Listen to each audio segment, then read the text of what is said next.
Muy buenas noches, me da mucho gusto tener aquí otra vez en esta mesa a Martín Solares. Martín, ¿cómo estás? Carlos, un gusto. ¿Cómo te va? ¿Todo Muy bien? Todo perfecto. Oye, pues de regreso a esto, ¿qué es lo que te gusta? Que es hacer novelas negronas. Policiales, exactamente. Policíacas. Sí, ¿no? Pues, es un placer. Después de 15 años dedicados a escribir sobre el estado de Tamaulipas en clave policíaca, es la primera novela en la que me salgo un poco de ese territorio y me voy a París. No, bueno, pero te fuiste mucho del territorio. Tenía que tomar unas vacaciones serias para regresar con más calma al estado de Tamaulipas, sí. A ver, pero no solo es París, porque es otro tiempo.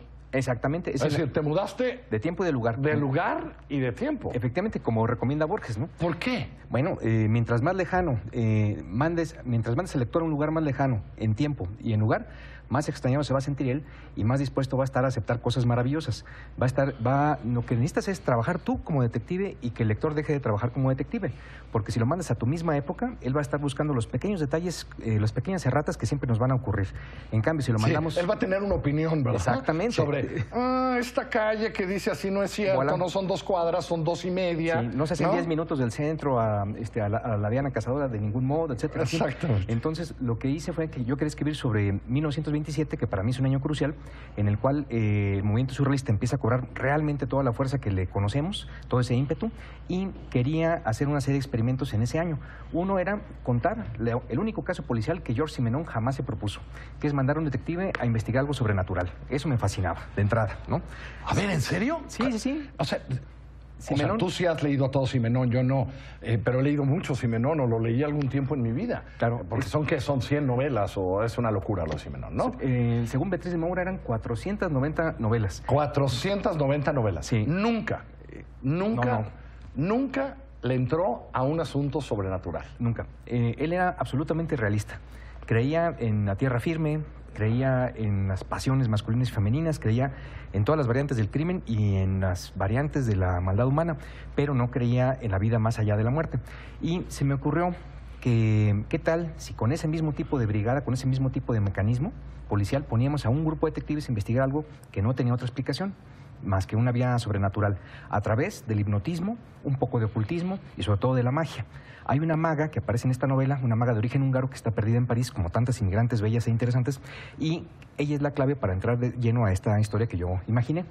Pero dices en clave de Simenon. Sí. Es decir, exacto. Con esos recursos, digamos, que Simenon le dio al mundo de muchas maneras, ¿no? Efectivamente. Simenon, el personaje principal de Simenon, el comisario Maigret, no era el típico detective sarcástico, quijotesco, lleno de cinismo. No, era una pieza de un engranaje muy inteligente y bonachón, que le encantaba comerse sándwiches de jamón serrano con pepinillo. De hecho, después vienen los otros detectives. Efectivamente. ¿No? Después de Simenon es que vienen el otro detective que conocemos. Sí. Entonces, en esa clave, y dices, ¿hipnotismo? Hipnotismo, magia y un poco de ocultismo, sí. Y un poco de ocultismo. Sí, y sobre todo, tú sabes que en la época de Simenon, en esos años 20, cuando el comisario Maigret habría ingresado a la policía, había 4 brigadas, que eran la de antisecuestros, antirrobos, antihomicidios, antiestupefacientes, y yo inventé una 5ª brigada que sería la brigada nocturna, una brigada hecha con científicos y personajes muy extraños, como fotógrafos que tomaban reflejos en los cristales y que hacían que parecieran figuras borrosas e interesantes, y los mandé a ellos a investigar este caso. Pero ahí viene mi segundo experimento. Yo estaba un poco cansado después de 2 novelas de en promedio 500 páginas que tú conoces, que hemos platicado por ahí, de usar siempre el mismo narrador, un narrador desencantadísimo de la vida, cuarentón, es decir, en la flor de la juventud, y preferí usar la voz de un joven, ¿no? La voz de un joven lleno de inocencia que estuviera resolviendo el primer caso. Que es parte de la brigada. Exactamente. Él cuenta su voz, ¿no? Sí, él básicamente está trabajando como archivista cuando comienza la historia, pero necesitan un refuerzo. Y lo contratan porque se dan cuenta que es el nieto de una medium famosa y que tiene mucha sensibilidad para este tipo de cosas sobrenaturales. Entonces, de la preparatoria del liceo, lo mandan al archivismo, a los archivos de la policía, y de inmediato a investigar un caso sobrenatural que empieza con un asesinato en el centro de París. Ahora, sí, cuéntame un poco la parte geográfica, es decir, París en los 20. Exactamente. Más allá de Simenon, de todo tal, supongo que también te tuviste que meter a ver para la novela qué era ese París de los 20, ¿no? Por supuesto. Bueno, me di cuenta de que París, a pesar de que es una ciudad, la capital de un país hiperracional en el que todo está cuadriculado, en que ahí Descartes efectivamente es el rey, del planeta, sigue siendo una ciudad súper laberíntica. Yo tuve la fortuna de estudiar ahí unos cuantos años y trabajaba en el Marais, digamos que vendría siendo el equivalente para mí del centro histórico aquí, y salía muy tarde de mi trabajo y me tenía que ir caminando y solía extraviarme por ahí. Una vez estando con un amigo, Álvaro Uribe, el escritor mexicano ahí. Ah, sí, claro. ¿Te acuerdas? Me dijo, yo conozco esta zona como la palma de mi mano y nos perdimos peor que cuando yo dirigía. Así que, porque es una ciudad asombrosa. No ha de haber sido mala aventura, ¿eh? No. Nos tardamos como 2 días en encontrar una calle principal, porque fue tremendo. Es muy buen novelista, pero los buenos novelistas hacemos malas brújulas. Pero bueno, sus novelas son apasionantes. O buenas en algún sentido. También. Las brújulas, esas malas brújulas acaban siendo buenas en otros sentidos. Él es el mejor consejero ético y novelístico que yo conozco. Sí. Pues traté de tomar esa parte laberíntica de París y todas las callejones que sobreviven a la modernidad, y ahí ubiqué el crimen inicial y mandé a mis personajes a investigar todo esto. Pero el reto para mí era encontrar a alguien que estuviera fascinado con la posibilidad de resolver él solo un crimen, apoyado un poco en el equipo que fundó Quinta Brigada, en un grupo enorme, efectivamente, del cual él era solo un engranaje, pero las circunstancias empujan a este sujeto a ir hacia lo maravilloso, como quería Breton. Ese es el tercer experimento que hice aquí, porque la verdad son muchos experimentos. Tú sabes que una novela, un cuento siempre es como un limón, algo muy intenso, de color muy fuerte y de sabor inolvidable, pero una novela siempre tiene que ser algo hecho con distintos ingredientes y mezclados con la dosis exacta que solo ciertos novelistas pueden mezclar.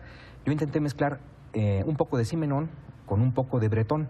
Entonces, todas esas tendencias de André Breton, sus ideas manifestadas en el primer manifiesto de surrealismo, traté de ponerlas ahí.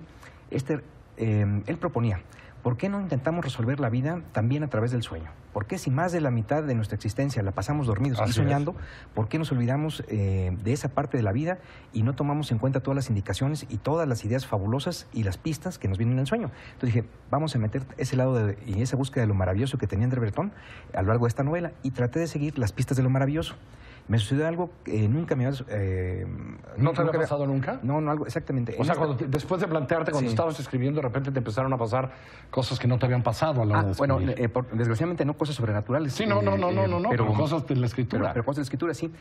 Bueno, sí es una cosa, debo corregirme, la escritura sí es un hecho sobrenatural. Una vez que tú sintonizas a un personaje que te está contando su historia, seguirlo es una aventura increíble, y si lo haces bien, nunca sabes a qué lado te va a llevar. Fue lo que me pasó a mí con este personaje. Esta teoría de que los personajes son los que llevan las riendas y uno tiene que esforzarse por guiarlos hacia donde más o menos quieres llegar, me ocurrió plenamente. Este detective resultó ser la mejor vía, y además me permitió salirme de la receta convencional de una novela policíaca. En lugar de usar, yo digo que las novelas policíacas suelen ser siempre una misma hamburguesa aburrida, hecha de una mujer fatal que le va a traer muchos problemas, bella pero problemática, un detective quijotesco que quiere hacer justicia pese a toda la corrupción de la ciudad, un malvado implacable y un par de amigos leales pero indecisos. Así son siempre, como Watson, ¿no? Así es. Y esa receta, según yo, llega ya a fastidiar un poco después de más de 100 años de estarla aplicando sistemáticamente. Sí. Y sobre todo en América Latina hemos visto muchos malos aplicaciones. Entonces traté de salirme de ahí y de no contar esta novela policíaca con la voz convencional, que vendría siendo una especie de guitarra eléctrica. Dije, vamos a olvidarnos de esa guitarra eléctrica que usan todos los novelistas policíacos, incluso de la batería, y vamos a tratar de jazzear, a tratar de descubrir un personaje muy joven que esté descubriendo el amor, la corrupción, la justicia y la injusticia, y que con esa voz distinta y con ese instrumento distinto... A partir de su inocencia. Exactamente, sí. Ese fue un poquito el plan. Ese es a partir de su juventud, su inocencia, exactamente. Etcétera. Sí, porque yo quería que a la juventud del mundo correspondiera la juventud de este personaje. Siempre tiene que haber una especie de equivalencia entre tu narrador y lo que está pasando, o una contradicción muy notoria para que eso pueda iluminar mejor la historia. Y lo segundo fue un gran placer. Yo siempre soñé con la posibilidad de conocer de cerca una reunión de los surrealistas. Y como no hay un registro, hay registros de sucesiones, que son maravillosas, pero no hay registro de una reunión auténtica. ¿Ah, no? No. Nadie grabó, nadie hizo una crónica. Bueno, hay una sola crónica de cuando Breton destituyó a Dalí y quiso expulsarlo salvajemente. Y Dalí llegó como con 7 sacos encimados y cada vez que argumentaba y tumbaba un argumento de Bretón, se quitaba un saco y lo tiraba al suelo para hacer notar cómo iba tirando los argumentos de Bretón en su contra. Era maravilloso sobre eso. Pero había un suéter que le gustaba mucho a Dalí, entonces se quitaba el suéter, sacaba una chamarra, la tiraba y se volvió a poner el suéter. Entonces era algo como de los hermanos Marx en ese momento. Pero salvo eso no hay más crónicas y yo quería saber de qué platicaba Bretón cuando estaba frente a Sara, que ya lo odiaba plenamente. ¿Y lo lograste? Bueno, eso fue el intento, exactamente. A unos añitos de lecturas y de búsquedas de entrevistas con ambos. ¿Y lo descubriste? Gracias. Eso fue obra y gracia de ese personaje que se llama Pierre Lenoir, que es mi detective, ¿no?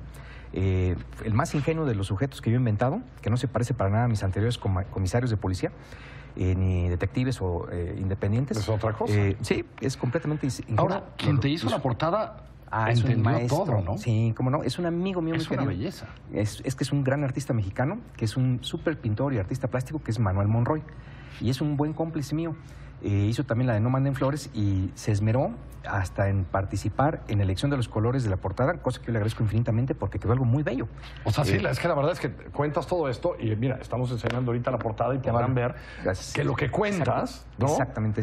Tratamos tiene de que ver con eso, ¿no? Sí, el glamour de ciertos personajes muy misteriosos, la época llena de... Bueno, era la época de las flappers, del jazz, el dadaísmo. Novela más pequeña, Martín. También, fíjate que tenía la sensación de que cómo iba a entregar una cosa pequeña, pero dije, voy a seguir al personaje hasta donde quiera ir y ahí me detengo. Se detuvo en la página 199 y dijo, hasta aquí llegamos en esta ocasión. Terminé, entregué después de mucho corregir y estar feliz. Y de repente me vuelve a visitar el mismo personaje unas semanas más adelante y estoy terminando ahora una aventura más con este mismo detective. Ah, ya estás en la otra. Sí, la verdad es que... Estás fascinado entonces, sí, es que con París, con él, con todo esto. Fueron unas vacaciones reales, porque después de vivir en el horror que es el estado de Tamaulipas, con su carga de violencia y de injusticia, por fin encontré una vía como para descansar provisionalmente antes de regresar con más energía a otras cosas que pasan en la Huasteca. Se llama 14 colmillos, Martín Solares, ya está en librerías, ¿verdad? Sí. Ya está en librerías, ya se puede comprar, Martín. Siempre es un placer tenerte aquí. Lo mismo digo, Carlos. Muchísimas felicidades. Un honor, muchas gracias. Martín Solares, córrele, pónganse a leer ya, como les digo, todos los viernes aquí en el 15. Muy buenas noches, que les vaya bonito.